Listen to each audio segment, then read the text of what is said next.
And joining me now is Farhan Mujahid Chuck. He's the Associate Professor of Political Science at Qatar University and the Secretary General of NGO Kashmir Civitas. Now, he joins us live from Doha, Qatar, to talk to us further about the Kashmiri conflict, recent civilian killings there and the return of the exhumed bodies.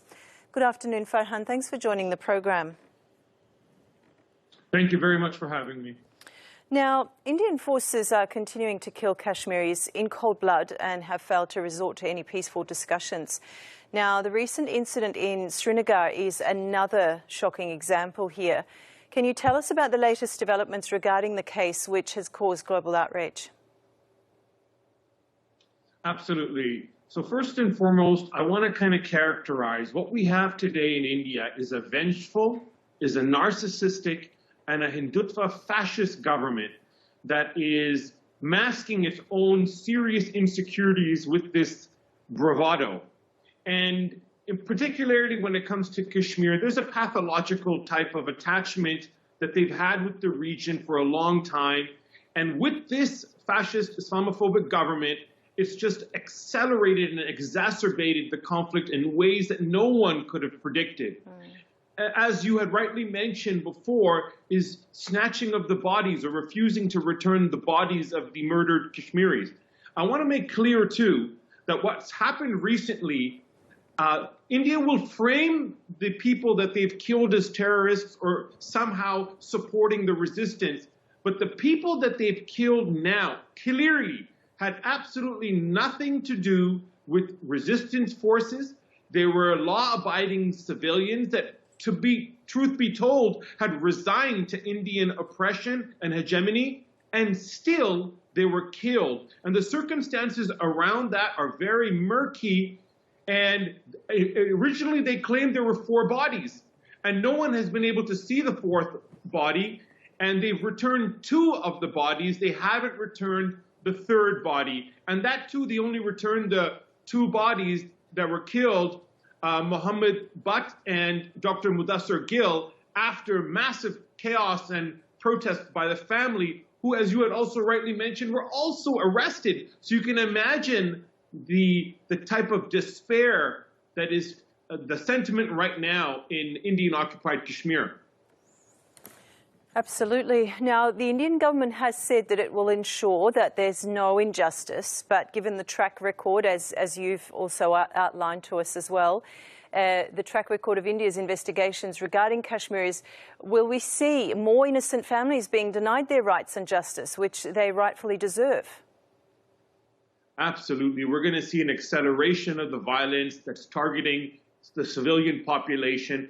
And you know what's interesting about this incident is that they claim that there was an alleged gunfight in the middle of an open, you can say, bazaar area where there are so many business complexes. It's absurd, the type of lies that the Indian government tries to get away with.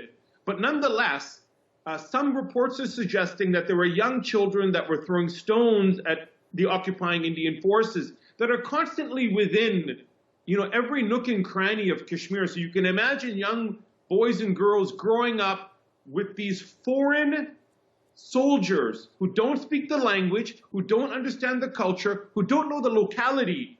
So there is some indication that these little boys were throwing what amount to pebbles and laughing at these soldiers. And in anger, they grabbed Dr. Mudassir Gul and Mr. Butt from their businesses in that area and asked them to come along, search for these young children.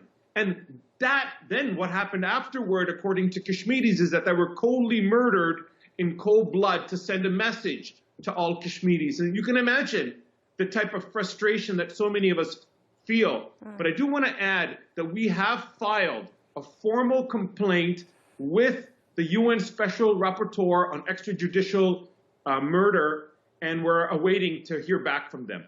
Okay. Now, Farhan, over the past 2 years, India's buried bodies of countless civilians, which it's killed in remote areas, denying families proper burials. Do you believe these actions will massively increase in the anti-India sentiment in the upcoming days? Because we haven't seen any accountability come to light so far on the international arena. You're absolutely right. There hasn't been any accountability coming to light from the international arena, even though these issues have been raised consistently and methodically with the respective channels in the United Nations in Human Rights Watch. But we need to continue to do that. We need to continue to raise our voices on all platforms that are available, and we need to raise awareness of the crimes that are happening on the ground and the lives of Kashmiris, innocent civilians that are at stake. What India is actually doing is it's really in a panic mode. It is terrified at the thought that it's completely lost the people. It's lost their sentiments. It never had a hold of them, but now it's gone to an absurd level in which they're putting a gun at people's head and basically indulging in a type of thought control. They want to try to provoke Kashmiris, I believe, in order to kind of engineer serious bloodshed and then rationalize and blame Pakistan, which is a tactic that they've used before. But nonetheless, we are working very hard to prevent all of this. Okay, Farhan, thank you so much for joining us. It's been a pleasure talking to you.